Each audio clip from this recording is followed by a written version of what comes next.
des conséquences négatives sur vos études en cas de mariage précoce ou de mariage forcé. Parce qu'il est établi que dans beaucoup de régions du Sénégal, surtout dans le Fouta, le pourcentage de mariage précoce et mariage forcé est élevé. Presque plus de 20% des filles de votre âge sont contraintes à se marier de façon précoce et ça a des conséquences graves sur l'éducation.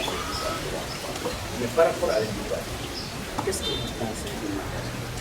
La famille veut imposer ses traditions et ses formes. D'un côté, il y a aussi la pauvreté, une famille pauvre qui trouve un homme riche à son comme porte de secours pour sortir de la misère. Il y a des réfugiés parce qu'une fille qui est à l'école, elle a un objectif, réussir, avoir un travail. Mais aussi, il y a une perte financière de l'État parce que les parents inscrivent l'enfant. Si on parle élémentaire, la sixième, CM2, l'inscription, les fournitures, toute une année, durant des années, et du jour au lendemain, on dit tu vas sortir, tu vas te marier. C'est du gaspillage. Il a l'idée de votre maman vous s'appelle votre maman, la soeur de votre maman, votre papa, votre tante viennent vous dire vraiment on a réfléchi. Il y a ton cousin qui est aux États-Unis là qui vient de rentrer et qui voudrait prendre épouse. Et on s'est dit que c'est quelqu'un qui, s'il te prend comme épouse, pourra te pousser à terminer tes études même si tu es marié. Donc vraiment, on t'encourage à le faire. Quelle sera votre réaction? À ce mariage, Pourquoi? parce que on ne peut pas mélanger l'étude et le mariage. C'est impossible pour une fille. Être à l'école et être au foyer, c'est difficile.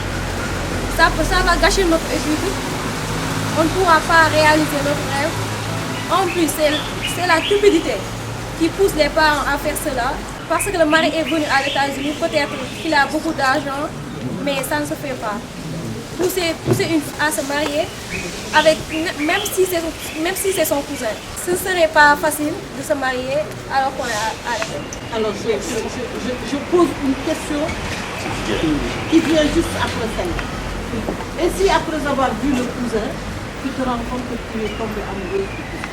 Donc j'essaierai de convaincre que si après le mariage, de me laisser continuer mes études. Donc tu accepteras de te marier et ensuite à condition qu'il accepte de te laisser. Si je l'aime.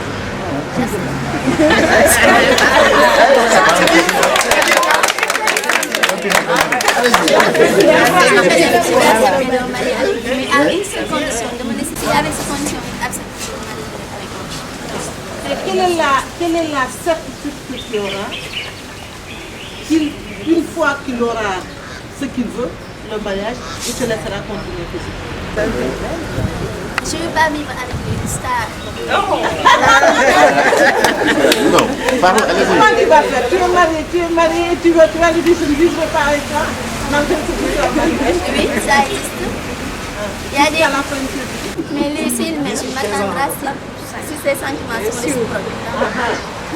Tu penses comme elle ou il y a un point de vue différent? Je pense que c'est impossible. Parce qu'à ces moments, les hommes, lorsqu'ils marient leurs femmes, ils ne pensent à rien d'autre que leurs amener avec eux. Et vivre avec leurs femmes, c'est impossible.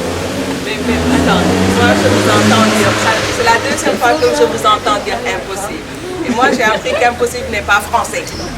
Bon, ça c'est une chose. La deuxième chose, c'est que j'ai l'impression que vous êtes là dans une ONG qui s'occupe des droits des enfants, donc forcément vous allez nous tenir ce langage. Le mariage forcé c'est pas bon, les mariages précoces c'est pas bon, alors qu'aujourd'hui c'est un Youssou Ndour se présenter devant vous. Non mais, sérieusement, hein, qui c'est qui va pas me dire qu'il aime Youssou Ndour comme mari aujourd'hui? Déjà, j'ai un Justin Bieber Vanessa tenue devant.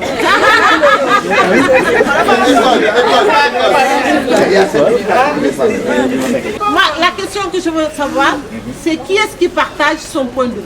Le fait de vouloir, d'accepter de se marier si on tombe amoureuse, d'accepter de se marier et de demander au mari d'attendre qu'on finisse ses études. Qui est-ce qui partage ce point de vue? Il y en a qui ne croient pas à ça. Parce que de venir On se rencontre du jour au lendemain, on parle du coup de foudre. Je t'aime. Non, je ne crois pas. Mais c'est possible, non? Non, non. Je ne pense pas que dans ce cas-là, il y aura amour. Parce que si la fille est contrainte et tient à ses études, il va pas se soumettre aux parents. Il ne va pas forcément aimer, même si le gars était milliardaire. La fille ne va pas se soumettre.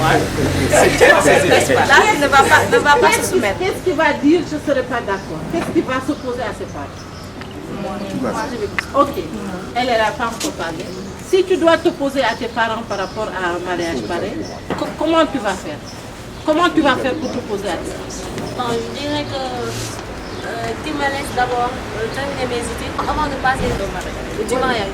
Mais c'est pas le fait, celle qui est venue dire, c'est pas le fait de nous dire, laisse-moi terminer les études, qui la poussera à accepter. Tu vas développer une stratégie pour t'amener à accepter. Quelle est cette stratégie-là? Pour convaincre tes parents de ne pas te donner. Je ferai tout pour obtenir de bonnes notes, pour leur montrer que je veux terminer d'abord mes études pour enfin penser au mariage. Moi, je pense que pour convaincre les parents d'accepter de ne pas se marier, il faut d'abord leur parler des conséquences du mariage précoce.